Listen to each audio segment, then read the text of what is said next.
Going to your eighth professional fight, when you first started, did you think it would reach to this level where you're just days away from fighting Nate Diaz now? I did and I didn't. I said that I would become one of the biggest pay-per-view stars in the world when I, put my house up for sale in Calabasas, and I said I'm going to become a world champion, and that these are my goals. And I always make goals that scare me, but I believe in myself enough to do them. So if your goals don't scare you, I don't think they're big enough. But you also have to believe in yourself to accomplish them. And so I've always said, like, I'm gonna be fighting Conor McGregor. I'm gonna be fighting, all these people, Floyd, all these people, and it's getting to these levels now. Um, so it's cool and all that, but I also, yeah, I kind of predicted this. You're progressing on a fight by fight basis, both with the level of competition. Now you're progressing to 10 rounds. I know cardio has been perhaps one of your pain points in some of your fights. How are you preparing to go 10 rounds and the full distance and going through any trials and tribulations in this fight?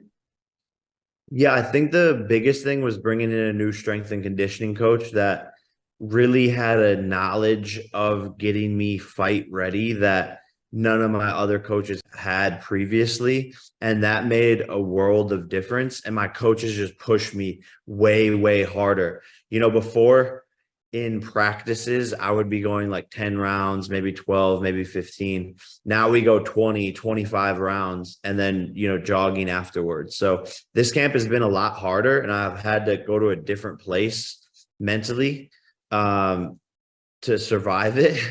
But it's made all the difference in terms of my cardio. Now I could feel like I could fight forever.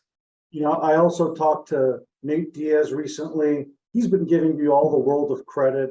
He's actually his character is a little bit different than uh, uh, the adversarial one he's had in the UFC. Are you kind of upset he hasn't really promoted this fight the way it could have to kind of make you guys front and center this week? And not even about the promotion. It's just like for my own pleasure. I like to fight people where shit gets rowdy and it's more entertaining for the fans. So for me, it's just not as fun if there's not as much like shit talk and funny moments leading up to the promotion. Because that's why I do this. I do this for myself. I do this for my own joy and passion for this game. So it is disappointing for myself. Yeah. And something you kind of started along with your brother Logan, of course, the influencer boxing that we've discussed about recently. There's been a lot of things that are drawing negative attention to it and perhaps leaving a bad taste in people's mouth. What is your message to the entire influencer boxing industry as far as to how to properly move about themselves moving forward? Yeah, just like it's tough because they're not gonna listen. Like I don't think it's my job, but like influencers and YouTubers and shit are crazy. So I don't know, but it's just tough because we want new eyeballs for the sport, but we don't want it to be like a gimmick.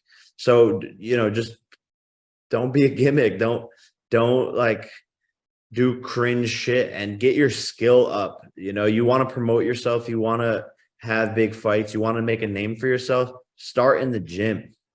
That's really what people don't realize. Like why I got so big was, yeah, I said a lot of things and I talked a lot of shit, but if I wouldn't have been able to back it up, no one would have cared. And so when I was knocking people out flat, cold, that's really what made me the biggest one in the space. And so focus more on your skill level versus doing these crazy PR stunts. And last one for me, your thoughts on Spence Crawford. Uh, Pretty much everyone called it the fight of the year. Ended up in a one-sided event. Just want to get your thoughts on that fight.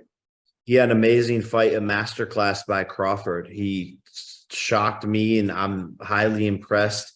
And his skill level was just very superior. But Earl had the heart of a lion. All respect to him.